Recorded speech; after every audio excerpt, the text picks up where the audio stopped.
Bonjour Omar. Bonjour Rachid. La Story Echo consacrée aujourd'hui à deux projets de loi qui ont été adoptés au Parlement.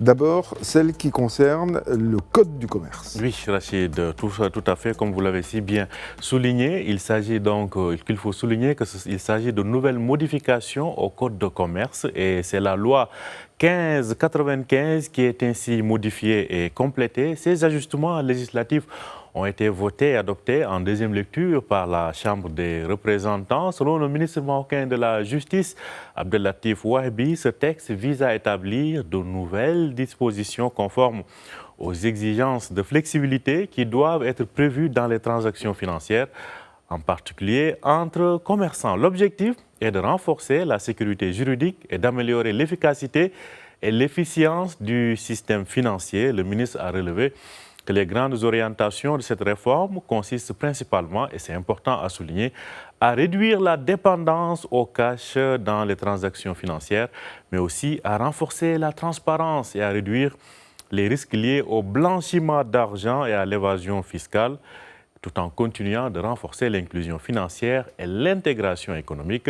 Et je rajouterai donc qu'il y a pas mal de dispositions pénales qui sont appliquées aux chèques, aux manières de déposer les chèques et de les retirer et aux pénalités qui s'y ajoutent. Donc, je conseille à tout le monde d'aller scruter cette loi donc, qui vient d'être votée. Oui, c'est très important de savoir voilà, quelles sont les nouvelles dispositions. Alors, il y a un autre projet de loi qui a été adopté à la Chambre des représentants et celui-ci concerne l'assurance maladie obligatoire. Oui, donc ça, c'était un autre texte qui a été voté hier. Là aussi, c'est une modification d'une loi, celle dite 6500, relative à l'assurance maladie obligatoire de base, que l'on appelle communément l'AMO. Et selon le gouvernement, ce texte ouvre la voie à l'instauration d'un organisme unifié de gestion de l'AMO, c'est-à-dire il s'agira de confier la gestion du régime de l'AMO de base pour le secteur public à un seul organisme, à savoir la Caisse nationale de sécurité sociale, la CNSS. Quant aux conventions conclues avec les mutuelles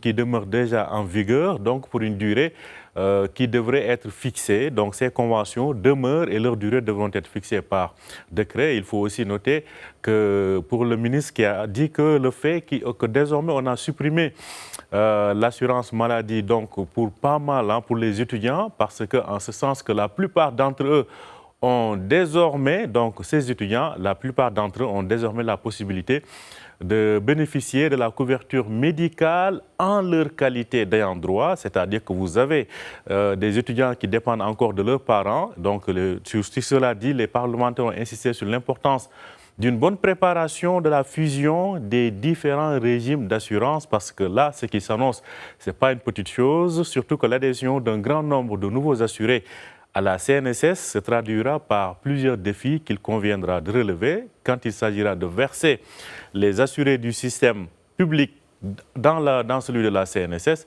Donc, sera, annonce des chamboulements extrêmement importants, notamment sur le plan logistique et un défi de cybersécurité, comme on l'a vu. Donc, il faudrait se préparer à tout ceci. On y reviendra, Rachid. On en reparlera, bien entendu, parce que voilà, c'est très important et voilà, ça concerne l'ensemble de la population marocaine. Merci Oumar Baldé, c'était la Story Echo. Rachid. Bon match. Bon match à vous aussi. Ce sera une soirée de Lyon. Ben oui, exactement.